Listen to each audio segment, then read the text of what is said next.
Ay, magandang gabi. Ano pang nangyayari? Bakit napakalakas naman ng internet ko? Ay, nako. Bakit nagkaganon? Ang lakas ng internet ko. Alam nyo, kaninang tanghali pa yun. Sinubukan kong ano. Ngayon, itrinay ko sa data. Tingnan natin. Kanina nilipat ko sa data, hindi ko talaga as in connecting. Ay nako. Di natin maintindihan kung anong nangyayari sa Ayan, paki-like and share na lang po. Ayan, maraming salamat sa inyo.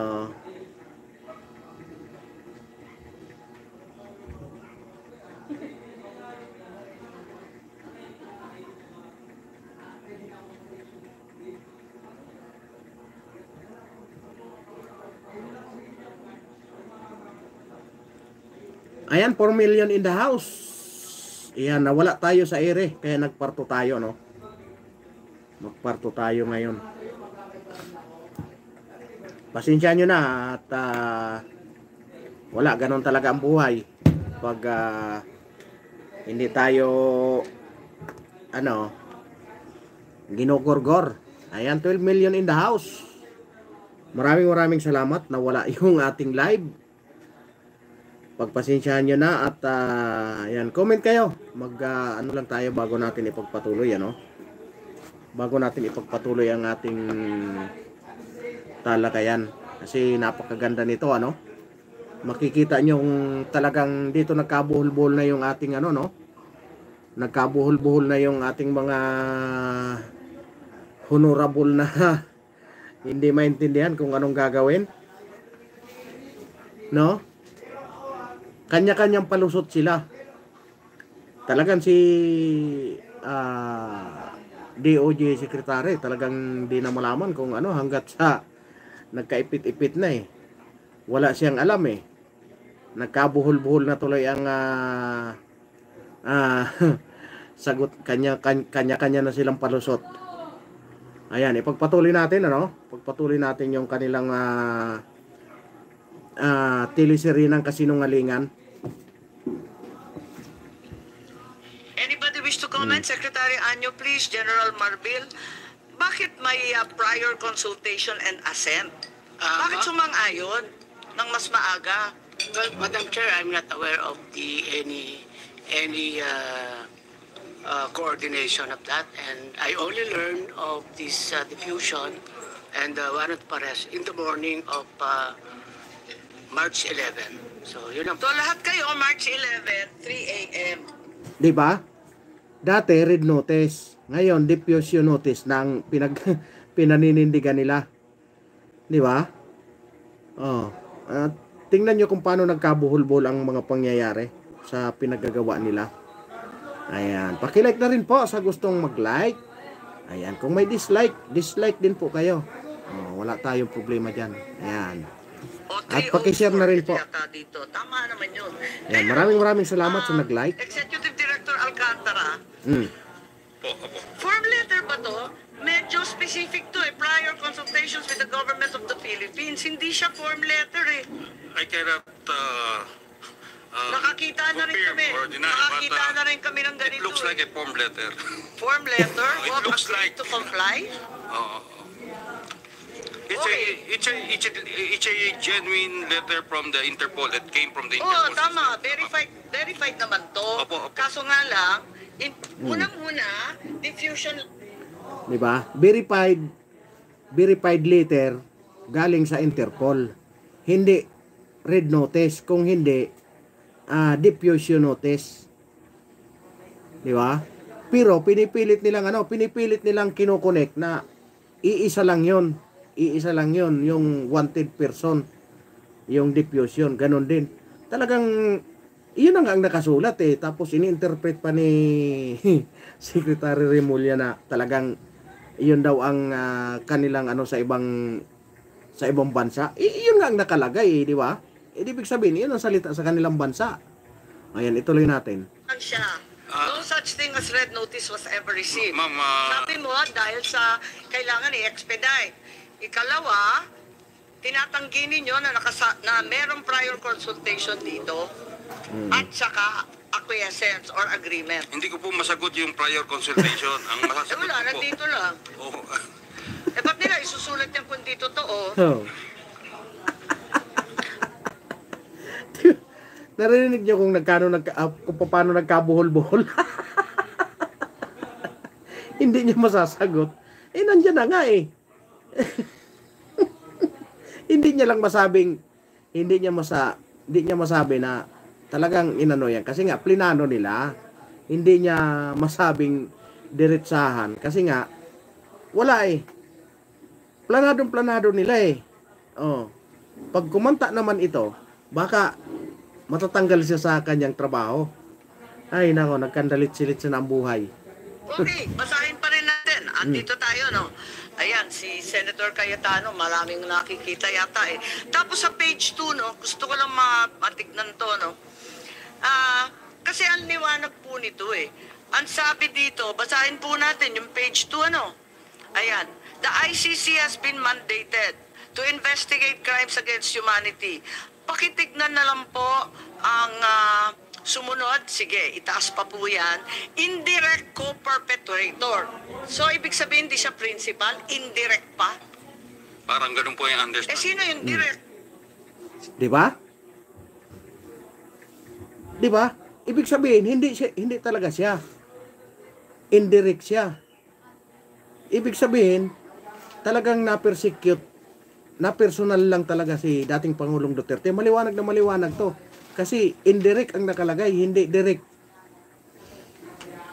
na pagka-involved doon sa crimes against humanity. Indirect siya eh. Oh, kaya nga hinahanap kung sino ang principal. Hindi nila masagot. Yan, tuloy natin. Saan na yung direct? Ba't hindi inuna? Oh. Pagkaraniwan ba to na hinuhuli muna yung indirect kesa sa direct? Oh. Form lettering pa ba to? Iba ho kasi yung legal language na ginagamit ng Tingnan. iba't ibang bansa sa kanila hong pagbibigay ng communication. Tama po. Siyempre, iba-iba yan. At saka translated to in many languages. Opo, opo. Pero yung indirect, sa palagay ko, kahit Frances man yan or High German Swiss, ganyan pa rin indirect. Hindi siya principal. Hindi kasi ho, ano nga eh, yung legal system po depende ho sa kanilang pagkasulat ng kanilang mga batas. Kasi kagaya ho sa atin. Palusot. I-indirect nga eh. Oh. Sino ang direkta na may kaugnayan? Hindi ni Tapos palusot. Eh kasi nga, iyon ang sa kanila doon. Iyon ang sa kanilang interpretasyon doon. Talaga ito si sige, pagpatuloy natin ang kalokohan ni Conspiracy Secretary po ang Remulla. tawag natin dyan sa ating bansa. Conspiracy. Conspirator po ang tawag sa isang Oh. taong Tama. participate sa... Oh, hindi pa rin siya principal. Ito for co-perpetrator. Yun nga ho yun. Pero indirect. Marahil yun po yung definition niya ay lumalapit po sa ating definition na conspiracy sa ating bansa. So yun po yun. Marahil lagay natin sa konteksto na yun po ang kanilang lingwahe sa kanilang batas, sistema ng batas, iba ho ang lingwahe natin dito. Nako, kahit i-Frances yan, yung indirect, hindi direct, di po ba? Oh, ganun din naman sa conspiracy. Eh, kaya nga. Di ba? Direct nga eh. Indirect eh.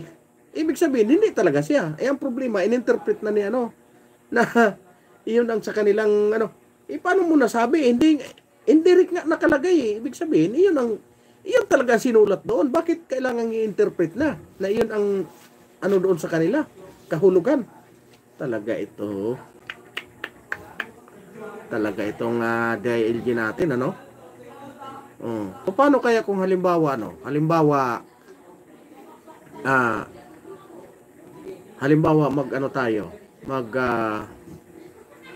magbili ka ng itlog. Halimbawa, magbili ka ng itlog. Sabi niya, ang bilhin ko yung large. Tapos ang ibinigay sa iyo small. Di itlog din yan eh. Itlog din yan, kaya yan na yung bilhin mo. Pero yung presyo, nasa large. Di ba? Parang yun yung yun ang niya eh. Palusot niya kasi yung direct daw at saka indirect, iisa lang yun. Talaga naman ito. Kaya nga nagtataka lahat. Bakit siya unang hinuli? Bakit siya dinampot bigla? Hindi naman pala siya yung bida. Hindi naman siya yung kontrabida. Pero sinabi ho na co-perpetrator. Tama, pero Kasabwat. Sinabi ho diyang kasabwat. Kasabwat. Okay. Ngayon, tignan natin. Action to be taken. Locate and arrest with a view to extradition. Assurances are given extradition will be sought upon arrest of the person in conformity with national laws or the applicable bilateral and multilateral treaties. Ibig sabihin, hindi yung kidnapping or yung extraordinary Kidnapping. Wala ho nangyaring kidnapping, ma'am. Pero may extradition, bakit? Hindi, meron ho dalawang option yan eh. Ang haba ng Ang proseso. international humanitarian law gives us two options. Walang nakasulat. There are two options under international humanitarian law. I'm just The first talking option is about the extradition. diffusion, No, I have to explain the law, ma'am. Kita nyo? Ayaw niyang naiipit na siya, kaya makikipag siya para mawala sa si Jaime Marcos eh. Para mawala siya doon sa focus sa pagtatanong. Kasi nga naiipit na eh. Kailangan niyang i-interpret. Ganon ang style kasi ng mga attorney. Pag naiipit na, bigla niyang sisingitan kasi nga naiipit na siya eh. Naiipit na siya kaya kailangan niyang singitan para mawala doon sa focus. Di ba? Talagang wala tayong dito, mahita. International humanitarian law gives us two options. Extradition or surrender. And we chose the surrender path, ma'am. Not extradition. So despite the myriad and ironclad commitments to Interpol, hindi tayo sumunod dito sa hinihingi. Hindi ho sila familiar sa system Ang natin eh. hinihingi nila, extradition, hindi surrender. Di po ba? Ang liwanag eh. Hindi, yan po ay kanilang sinasabi kasi yan pa ang customary law sa marami. Talaga. Pinapangunahan niya yung doon, yung batas doon sa ibang bansa kasi magkaiba. Yung ang hinihingi, extradition eh. Bakit sinurinder? Di ba? Bakit mo isusurinder? Extradition ang hinihingi. Parehas ba yung extradition at saka yung surrender? Di ba magkaiba? Extradition ang hinihingi eh. Kung matatandaan nyo, si dating Congressman Arnie Tibes ay bayaran kasi at bulok. Ayan, hindi ako may sabi niya na si ano pangalan nito? Si Sambubuy Sabas. Di ba? Kung matatandaan nyo, si dating Congressman Arnie Tibes pinapa-extradite ng Pilipinas dito sa atin kasi nahuli sa Timor-Leste. Pinapa-extradite. Ngayon, ano ang nangyari? Hanggang ngayon hindi nila ma-extradite kasi dinaan sa proseso eh. Dinaan sa proseso si dating Arnie Tibes. Ibig sabihin, maglalabanan muna sila sa korte. Taon ang bibilangin bago ma-extradite. Kung talagang kailangan bang i-extradite si dating Congressman Arnie Tibes. Ito, hindi pa nga natitingnan kung kailangan ba talagang i-extradite. Hindi, inunahan na nila. Dinala na talaga doon.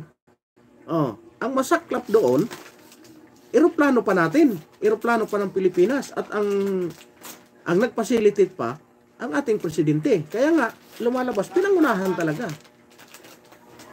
Di ba? Ang lulupit nilang magplano, oh. May bansa na Kasi extradition. kanina sinabi mo, Hindi, kaya nga, customary law, yung procedural at administrative, hindi din Hindi, pero yun nga ho eh. Hindi nila alam yung ating batas eh. Hindi mo nila alam na meron tayong Republic Act 9851 na nagsasabi pwede extradition o pwede surrender. Teka, Ang pinili po namin executive action po, surrender po. Tapusin muna natin yung sentence kasi meron pang karugtong. Extradition will be sought upon arrest of the person in conformity with national laws. Susunod tayo sa 9851. Yes, sinunod dyan, 9851. Oh, sige. And hindi extradition ang aming ginamit, kundi surrender. Oh.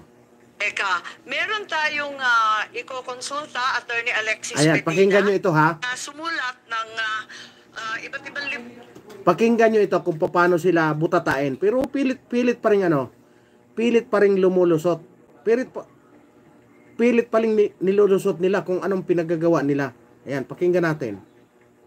tungkol sa international law at sabi niya, hindi tumbok sa extradition o surrender. Hindi sila pareho. Kaya kinakailangan intindihin. Eto, na extradition, kaliwa-liwanag sa batas natin. Senator Cayetano, and thereafter we will consult Attorney Medina. Thank you, Madam Chair. Magandang hapon po sa inyong lahat. I'll ask my questions mamaya po kasi may konti akong introduction why. Just to follow your point, was there or was there not cooperation here? On page 2 din kasi nakalagay din, assurances are given that extradition will be sought upon the arrest of the person in conformity with national laws and or application bilateral and multilateral treaties. Tapos person, this request is treated as a formal request for provisional arrest in conformity with national laws. So, yun lang ang question ko kasi dun sa una sabi hindi sila sumulat, hindi nyo alam kung sino nag-cooperate. Of course, I'll take your answers at face value and presumption of regularity unless it's inconsistent. So, dito lang sa action taken, so dito sa page 2, sinong nagbigay ng assurances? Tapos nung na-receive natin to na this is to be taken as a formal request, did we take this as a formal request? I'll stop there just so that before we move to the treaty and tama ba yung surrender? I just want factually lang. So did, to our knowledge, Secretary, Ano yan eh, form letter nga ho yan ng ICC. In expectation po nila, walang ibang option kundi extradition. Pero hindi ho ganun ang bating batas eh. Our local law, Republic Act 1950. Expectation nila. paano niya nalaman na expectation nila? Expectation lang pala, ibig sabihin hindi talaga batas doon kung hindi expectation. Extradition treaty nga ang pinag-usapan, bakit punta ka doon sa expectation? Di ba? Bakit punta ka doon sa Bakit pupunta ka doon sa expectation? Extradition treaty nga, ibig sabihin, tayo ang nagmamadali, hindi sila. Kasi nga, yung ICC, ang gusto nila is extradition. Bakit magpapasok tayo para mabilis? Ibig sabihin, pinapamigay mo talaga. Di ba? Pinapamigay mo yung kababayan mo. Oh. 'Di ba? 'Yun nga yung inaano natin doon sa Timor Leste. Kung ganun din pala ang expectation mo, di dapat ganun din ang ginawa nyo doon sa Timor Leste. Pilit yung kinuha kasi mayroon tayong batas dito niyan. Di ba? Ini-expect mo doon eh. Dito ang pinag-uusapan yung batas dito. Bakit mo pinamimigay? Doon nga ang hinihingi nila eh. Oh, bakit nyo minamadali? Dapat prinusiso nyo dito. Kasi nga yun ang hinihingi nila eh. Oh. Hindi lang natin masabing wala sila sa hulog eh. Allows us an executive option. Thank you. so to your knowledge, SOJ, Ma'am, para lang hindi malito ha, kasi dalawa yung Secretary Remulla. May I call you SOJ and may I call you SILJ, just so that walang confusion. So sir, so to your knowledge, yung sinasabi nilang sa kabilang page at saka sa page na to na assurances were given, to your knowledge, that wasn't from the Philippine government. Ano ho yan eh? Ang sinasabi po nila dyan, makakasiguro kayo na hihingi namin sa extradition ang taong yan na aming ginawang wanted. But is that Interpol so did Interpol assure that? Kasi ano ito eh, diffusion notice is not given to, pagkain ng red notice buong mundo ho, nakukuha yan, itong diffusion notice limited to a few countries. And then distinction. And then sino po ang empowered to give them assurances that we will? Or is it standard? Sila ho, standard, kaya form letter po nila yan eh. Okay. Form letter nila yan. But when they say that there was assurances from us, is that a general assurance because we're member of Interpol, or meron nagsabi sa atin that we assure you? They are the ones assuring us that they will seek the extradition. Okay. Oh, sila po nag-assure sa atin. Okay, gusto ko lang tapusin to, no? At sumunod kay Senator Cayetano. Yung sumunod na sentence, basahin po ninyo. The request is to be treated as a formal request for provisional arrest. Ibig sabihin provisional, in conformity with national laws. So ang liwanag po, hindi yun ang nangyari kasi hindi naman provisional arrest, dinala na dun sa dahig. At saka in conformity with national laws, kapag yung Article 17 po ng RA 9851, hindi naman siya sumunod. Ang provisional arrest po is only for extradition. Hindi po kasi extradition ang route natin. Okay, pero natapos na tayo sa extradition, pinag-usapan na ni Senator Cayetano. Ang request lang dito, provisional arrest. Kaya nga ho eh, ginagamit po yung term. Provisional pala? Ginagamit pong term na provisional arrest in conjunction with extradition. Eh hindi po extradition ang ating pinagdaanan dito. Okay, nais kong... Provisional arrest. Tapos, pinamigay. Kasi hindi nga ano eh, ang hiningi nga is extradition eh. Bakit hindi dinaan doon sa extradition? Ibig sabihin, minadali talaga nila. Yan ang maliwanag. Yan ang hindi na highlight na minadali talaga nila. Pero lalabas din yan mamaya kay General Torre. Tawagin ang ating eksperto dito, si Professor Alexis Medina, na nagpapaliwanag na yung surrender... Yan, pakinggan nyo ha. Pakinggan yung maigi. Tapos kayo ang maghimay-himay kung ano ang masasabi nyo dito sa paliwanag ng eksperto. Eksperto na ito ha. Inaiiba sa extradition at maliwanag yon sa lahat. Kaya't I'd like to recognize Attorney Alexis Medina po. You've written extensively on the distinction and application of surrender versus extradition. Ano ang nangyari kay Presidente Duterte? Surrender ba yan or extradition? Thank you for the invitation, Honorable Madam Chair. And good afternoon, everyone, the cabinet secretaries and distinguished members of the executive branch. Okay. Also, Senator Cayetano, good afternoon, Senator Bongo, Senator Jingo Estrada. Going back to the question, there was the proposition that the immediate surrender of the person arrested to the jurisdiction of a foreign government, a foreign state, or international tribunal can be undertaken without judicial proceedings under 9851, Section 17. I respect the opinion of our hardworking and brilliant Secretary of Justice, but nevertheless, I respectfully disagree. Surrender without judicial proceedings might amount to a violation of the liberty of abode that is guaranteed by Section 6 of the Bill of Rights. The liberty of abode cannot be impaired without a lawful order of the court. That's the text of the Constitution. Now, this constitutional protection is a barrier for any government action that would simply compel an individual to change his residence. So to compel a person, to expel a person from his country of residence without a lawful court order by excluding the judicial process might amount to a violation of the liberty of abode. Now, surrender as an option under Section 17 is applicable only in very narrow situations. One is when the person to be arrested has already voluntarily surrendered to the custody of the national government, in which case that negates the necessity of the extradition process. The other option is when the person to be arrested is actually an alien, in which case there's no need to go through the extrajudicial process. It's only a deportation process which does not involve a court proceedings. So in those two instances, surrender without court proceedings would be possible.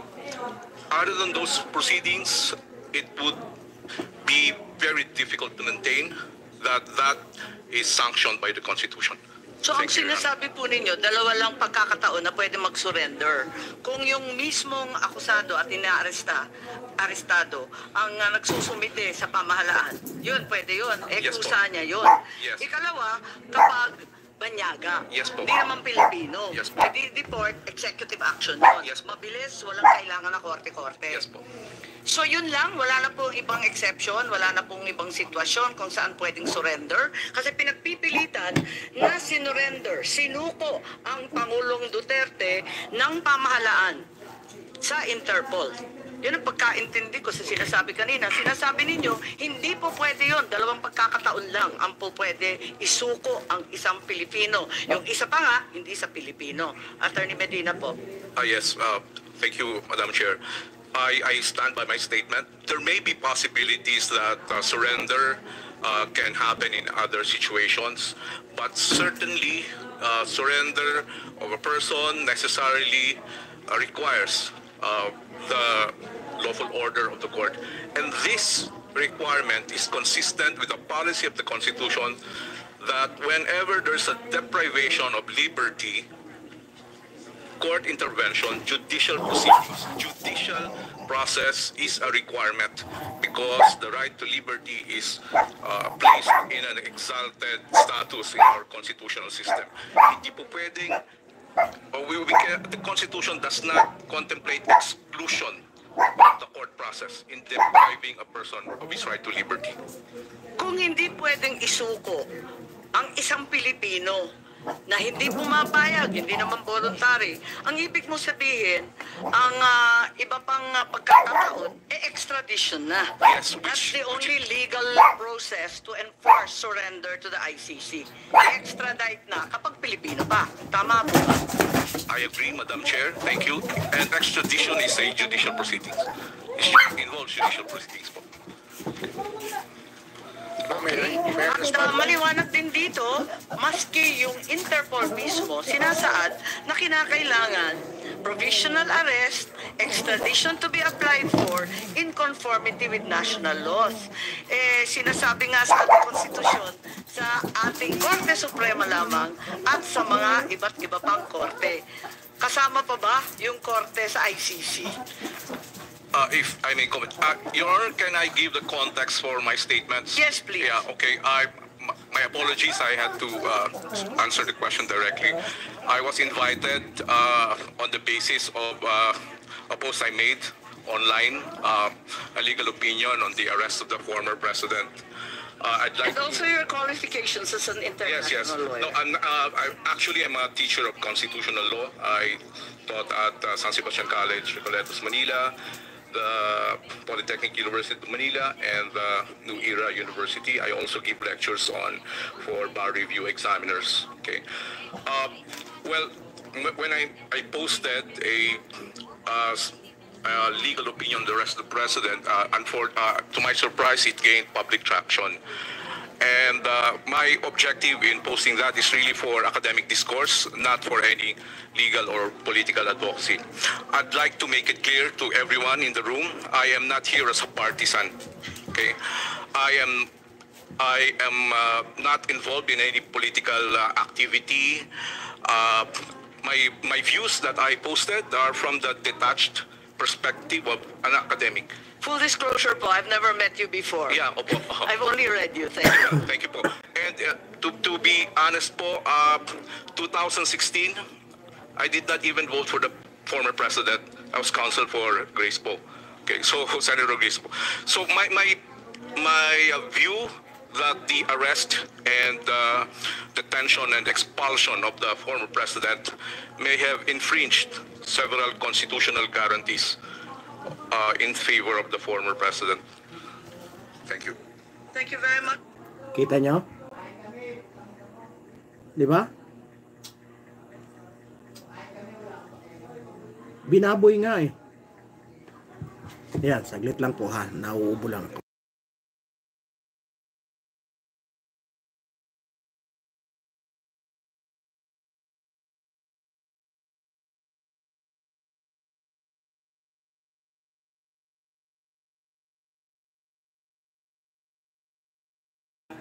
Maliwanag na napaka talaga ng violation.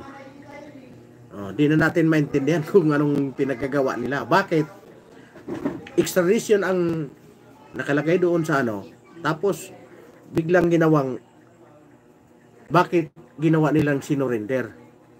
Tapos ang ginawa niya, nag-interpret ng batas dito para itugma doon sa batas doon sa kasi yun ang interpret nila eh.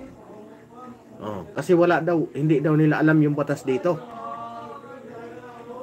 Di ba? Doon mo makikita na talagang ginawan talaga nila ng paraan para lang talaga madala doon. Madalian. Minadali talaga. Minadali yung pag kay dating Pangulong Duterte. Kasi nga, ang pag tumagal, lalong lumalakas yung kanyang mga dinadalang mga senador. Kung saan sila pumupunta na kasama is talagang inaano nila, dinodumog ng tao. Kaya nakikita nila, lalong-lalo na yung nangyari sa Hong Kong,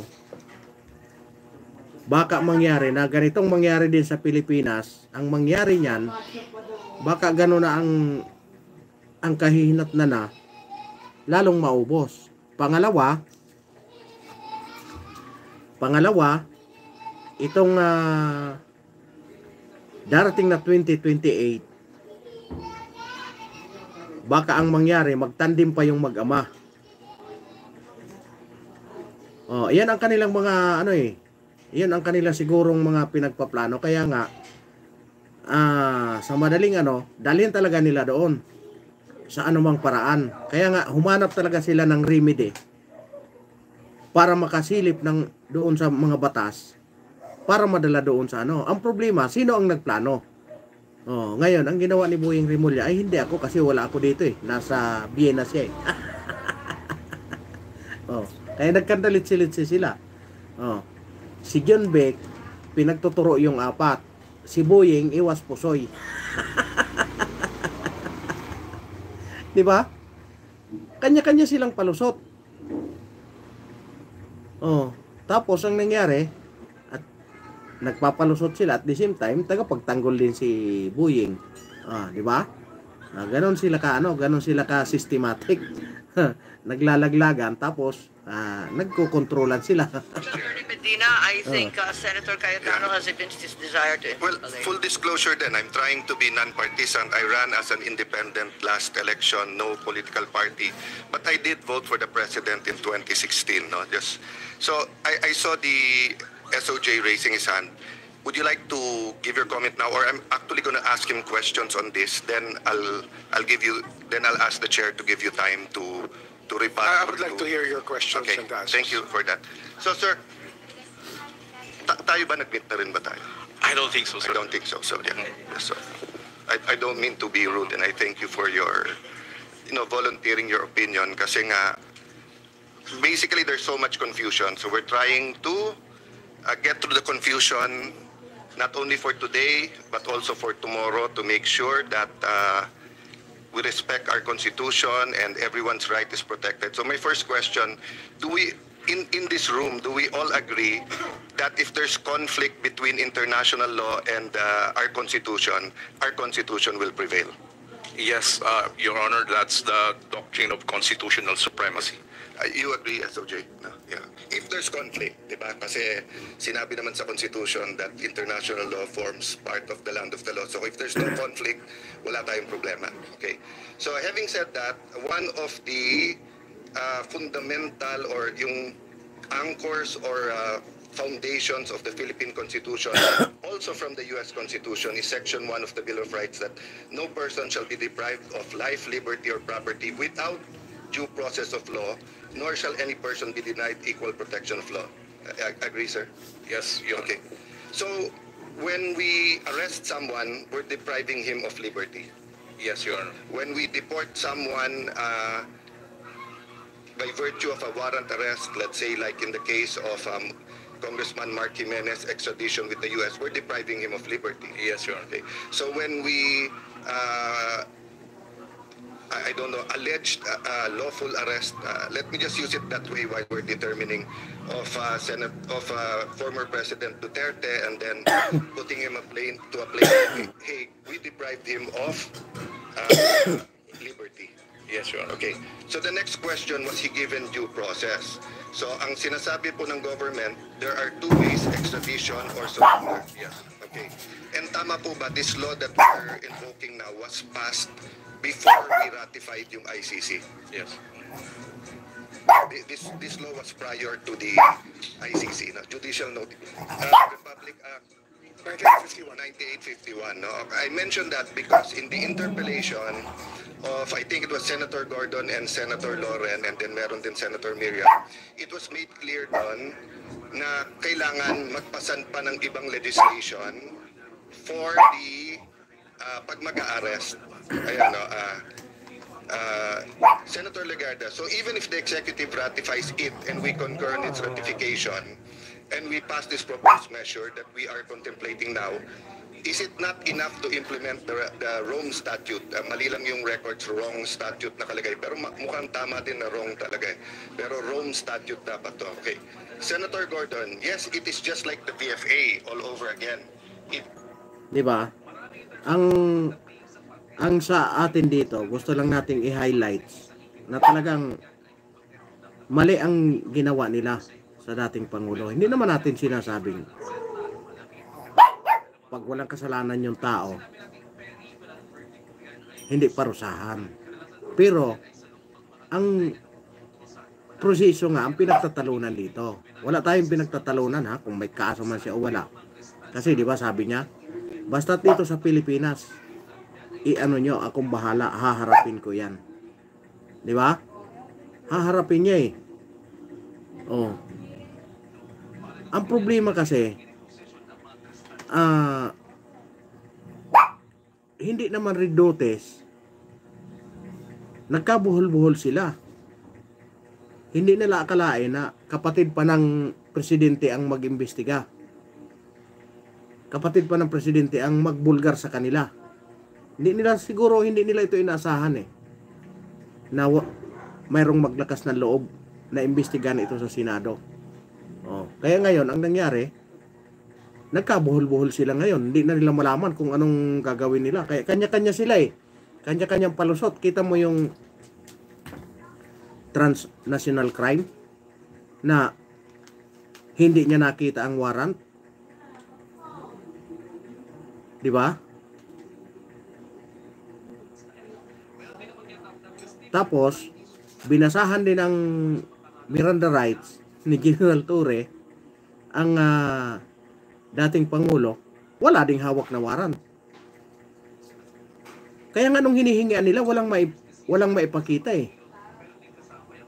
Di ba? Oh.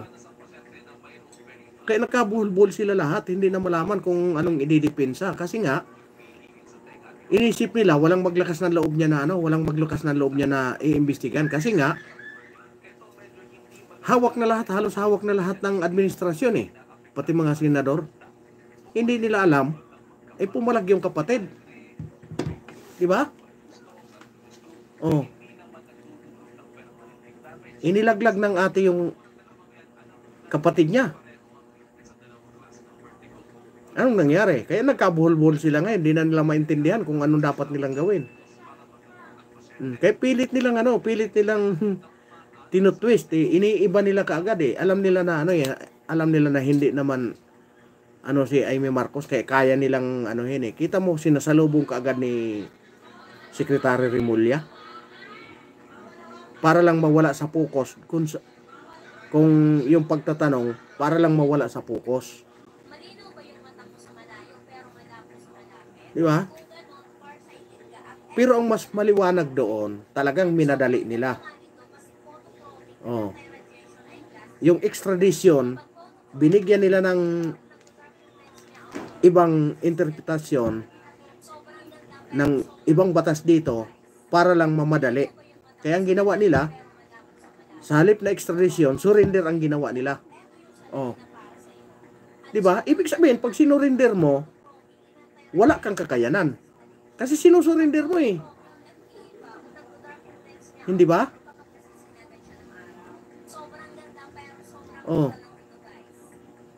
Parang yung nalalaglag ka lang sa bangin. Hawak-hawak mo yung kasama mo na parehas kayong malalaglag. Ikaw nakakapit ka doon sa malaking puno. Siya nakakapit lang doon sa kamay mo. Dahil ayaw mong gusto mong makasurvive, bibitawan mo siya, isusurrender mo na. Isuko mo na yung para lang makasurvive ka. Di ba? Parang ganun ang nangyari dahil wala na tayong kakayanan. Kailangan na nating isurrender sa International Criminal Court. Di ba? Napakaliwanag. Binigyan nilang ibang interpretasyon. Ang sabi nga extradition treaty. Kung makikita nyo, ito si dating Congressman Arnie Tibes, hindi ibinigay ng Timor-Leste. Kasi nga, may extradition treaty pa eh. Hindi binigay basta-basta.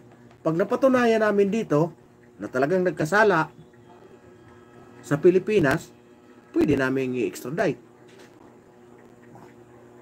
Nakailang taon na. Di ba? Halos 2 taon na siya doon sa Timor-Leste. Bakit hindi pa napapauwi? Kasi nga, dumaan muna sa hukuman doon. Di ba? Dito, dinaan ba nila? Hindi nga eh. Kung hindi dinala nila doon sa dinala nila doon sa airbase para lang magantay ng eroplanong masasakyan. Tapos ang katwiran pa nila, hindi kasama naman nila ang taga-DOJ. Korte ba yun? Hindi yung korte. Kung hindi, tao yun. Kaya nga dadalhin sa korte.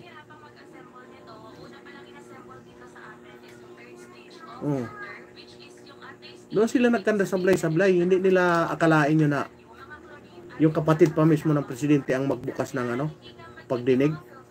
Hindi nila inasahan yun. Kaya nga hindi sila nakapag-prepare dyan. Hindi nila na kaya ang nangyari, nagkanda sablay-sablay sila. Hindi na malaman kung hindi na malaman kung anong isasagot. Di laglagan to the max ang nangyari. Yan ang mahirap. Yan ang mahirap kasi pag hindi nyo sinusunod ang proseso, talagang sablay-sablay talaga kayo dyan. Sablay-sablay talaga kayo dyan. Kaya ang mangyari, mayroon ditong maliwanag talaga. Ang pinakamaliwanag dito, mayroong maliwanag na mananagot dito. Hindi man ngayon, pagdating ng araw, nako. Kasi nga, mayroon nga tayong kasabihan. Ang sabi nga nila, pag ang baha, rumaragasa, huwag mo sasalubungin kasi malulunod ka. Ganun lang kasimple. Halimbawa, hindi man ngayon mangyari yan. Darating ang panahon na magbabago ang ihip ng hangin. Titila din ang baha. Nako, marami ditong mamumblema.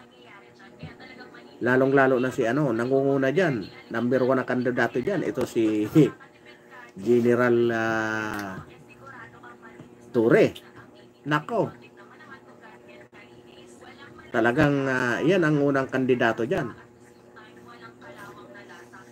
Baka ang kalalabasan niya kahit piso walang makuha sa retirement benefits niya. Pinaghirapan niya ng ilang taon dahil nga wala, ako talaga nakikita ako partisan politics eh. Kaya nga naano ito sa naano ito sa Samar eh. Na declare ng persona non grata eh. Kasi nga naging partisan politics. Sa kagustuhan niya sigurong ma-promote. Sige. Kailangan tayong sumipsip sa mayor.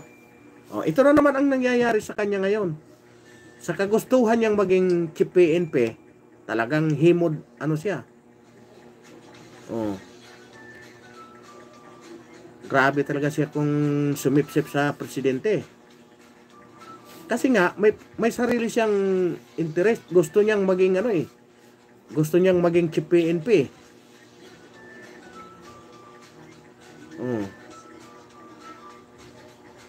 Kaya kung ako ito kay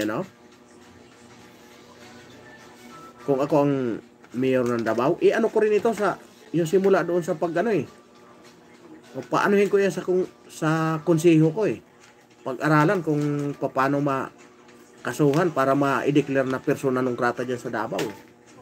Kasi nga nangyari na sa kanya sa Samar yan dahil nga naging partisan politics Ngayon ang pinagbibintangan nila yung mga yung pulis, sino yung pulis na yon, yung patrolman. Ayun, partisan politics daw. Kawawa naman yung patrolman. Kaya nga nakakasakit man na lahat ng mga pro Duterte, masakit mang tanggapin. At least kahit papaano may unti-unti nang lumiliwanag na kahit papaano mayroon pang nagmamalasakit. Di ba? Unti-unting lumiliwanag na lumalabas ang katotohanan. Hindi naman habang panahon mananalo ang mananalo ang kasamaan sa kabutihan Di ba? Hindi naman habang panahon yon. Kasi nga, di ba nga, sabi nga pag ang bagyo ay ang rumaragas ang baha, sinalubong mo, malulunod ka. Ngayon, hindi na kailangan salubungin. Talagang na yan. Unti-unti nang lumilinaw. Unti-unti nang tumitining. Nakita nyo kung paano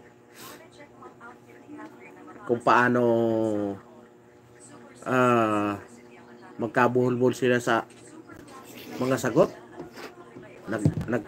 Nagkandalaglaga na sa kasasagot doon sa kanya-kanya na silang palusot kaya ang nangyari, ang tagasalo si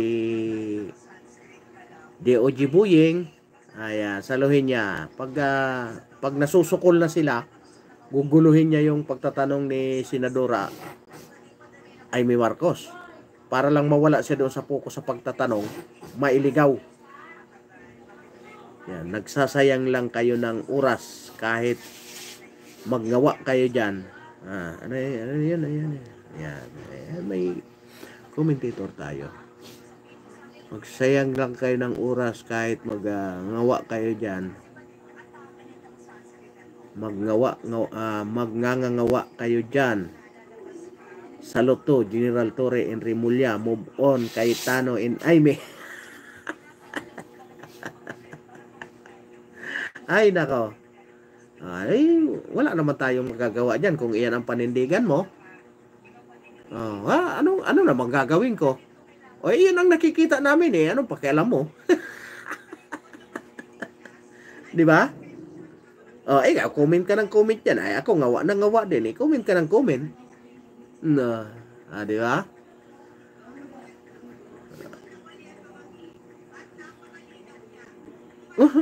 Fake news. Saan ang fake news? Fake news yung investigasyon sa Senado? Sus Maria.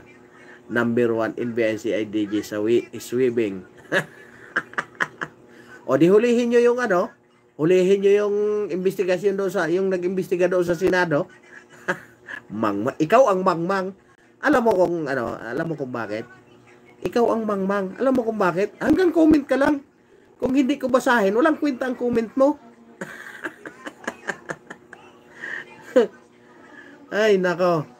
Nakakaawa ka naman. Ay, pag kinik kita dyan, nga ka, hanggang comment ka lang eh. Ay, wala akong pakialam kay Banat Bay at saka kay Maharlika. Doon ka mag-comment, wag dito. Wala akong pakialam doon. Pakialam ko sa kanila. Oh, may sariling buhay yun. Wag mong dadalhin dito. Ibang ano naman yun. Dinadala mo dito. Pambihira ka talaga, oh. Wag mo dito dalhin sa akin yan. Hindi man ako si Banat Bay. Idi-ikik mo, who cares? Ay, kawawa ka naman, who cares? Ay, wala. Hanggang comment ka lang dyan. Wala ka namang magawa. Mananagot ang dapat managot. Tama. Yan ang inaano ko sa'yo. Managot ang dapat managot. Kaya nga sila nagkakabuhol-buhol kanina. Mananagot talaga yan. Meron talagang mananagot yan. Maniwala ka sa akin. Di ba? Sinasabi ko nga sa'yo eh. Oh. Sinasabi ko nga sa'yo, may mananagot yan. Sabi nga, ang gulong ay bilog.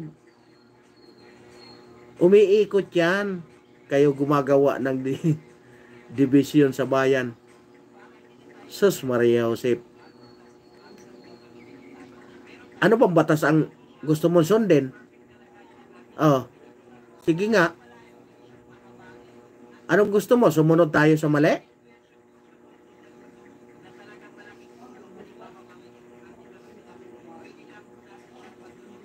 Sumunod tayo sa mali?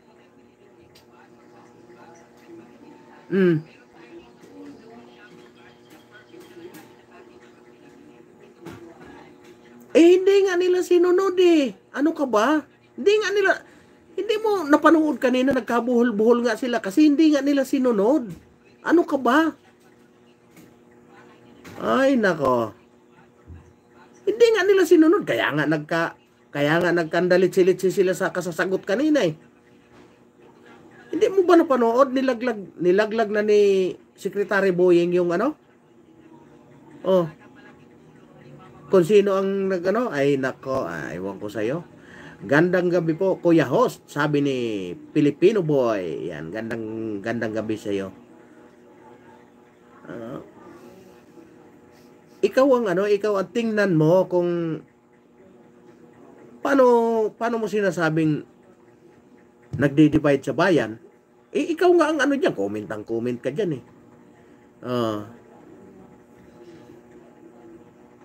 Paano basahin ang teleradyo? Radyo nga ba? Paano mo basahin? Ang kulit mo talaga.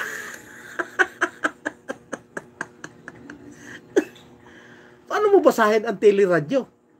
Rappler. Teleradyo nga, paano mo ba? Sige, basahin mo ang teleradyo. Ikaw, sige. Basahin mo. Oh.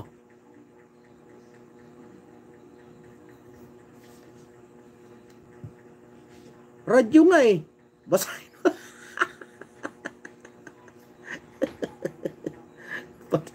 pati si Margarita. Nakakaawa naman itong commentator ko na isa na ito. Sige, mag-comment ka lang dyan ng mag-comment. Ayan. Mega love shout out kay Filipino Boy. Ay, sus ko. Ubo. Sino ba ang bobo sa ating dalawa? Paano mo basahin ang nagsasalita sa radyo? Sige nga. Teleradyo nga eh. Oh, yung Rappler, paano mo basahin? Sabihin mo yung dyaryo para mabasa. Oh, ikaw ang bobo. Uy, ba't ka pumunta rito? Pumunta ka. Alam mo, ang pikon talo. Kirby. Oh, ikaw ang bobo. Ikaw ba naman teleradyo, basahin mo? Sabihin mo dyaryo para mabasa.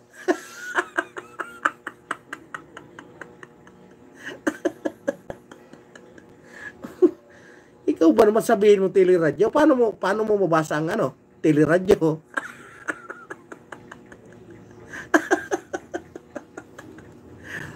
Bubo. Sabi ni Gadon, bubo.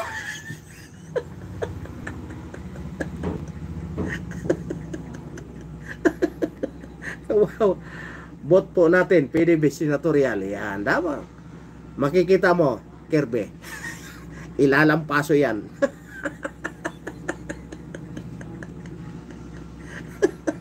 Kirby, bubo. Asartalo.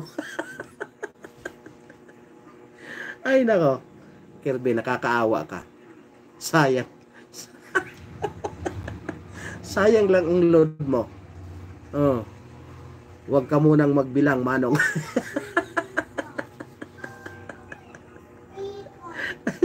Kawawa ka lang. Maniwala ka sa akin. Ako, nakaharap ako sa camera. Ikaw, subukan mo mag-live. Gawin mo ito. Ni wala kang ang mukha eh.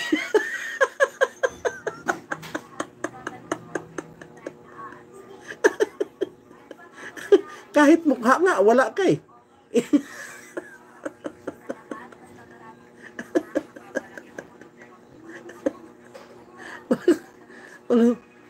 Wala kang ang mukha eh.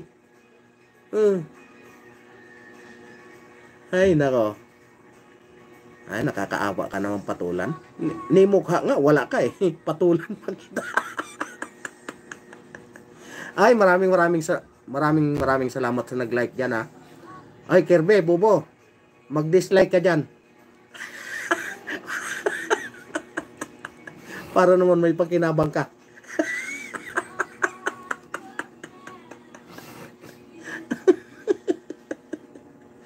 Para naman may pakinabang ka, mag-dislike ka dyan. Ay, nako. Oh. Nakaisang oras tuloy tayo dito kay Kirby. Dapat patapos na ako eh.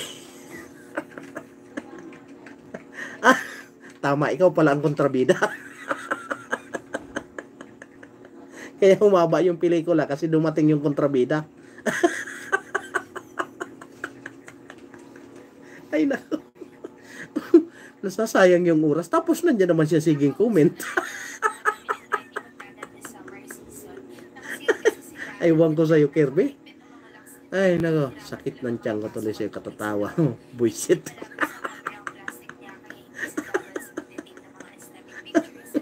Ay, nako, kawawa. Nakainom ka ba, Manong? Hindi, si Kirby ang lasing. Hindi ako. Kanina pa ako dito. Mag-isang oras na ako dito kangangawa eh. Tingnan mo si Kirby. Comment ng comment dyan. Ni mukha wala. Ay, nako, kawawa. Kawawang walang mukha. Ayan, magpapaalam na ako. Maraming salamat sa inyong lahat, ano.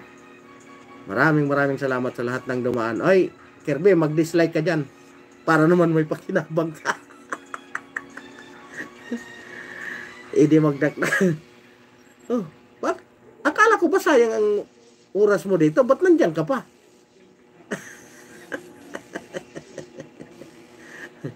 Hindi mo na lang sinabing rinirikistas. Oo, sure. Good night. Good night din sa'yo. Yan ang maganda. Di ba? May pakinabang ka. May good night. Mag-good night ka sa lahat. Sa lahat ng dumaan, mag-good night ka naman. Dami kayo dyan. 32 pa kayo. 32 pa kayong naiwan. Mag-good night ka naman dyan sa naiwan. Dami nyo dyan eh. Para naman maganda. Magandang pag-exit mo. Mag-good night ka sa lahat. Ayan. Maraming salamat sa inyong lahat. At mahigit isang oras tayo kasi naputol yung live natin kanina. Nagparto tayo. Maraming salamat po. At siguro naman sa mga napakinggan nyo, ano, nalinawan kayo doon sa mga tinura ng magagaling nating mga sekretary dyan sa Senado, ano, yung mga pinagsasabi nila doon. Yun. Sana may mga natutunan kayo doon sa ano, doon sa mga sinasabi ng ating mga eksperto, lalong-lalo na sa batas. Ayan, maraming salamat sa inyong lahat at mapagpalang gabi po. Ito yung plastic jam. Ayan, kasihan tayo ng Panginoon sa araw-araw at sa oras-oras. Maraming salamat po at mega love shoutout po kay Mami Mercy Calunod. Ayan, kay Ma'am Rosalina, kay Ma'am Analisa, kay Gichang Wok, kay Kagawad Anthony, kay Nani Sanchez Vlog. Maraming salamat po at God bless us all. Thank you very much.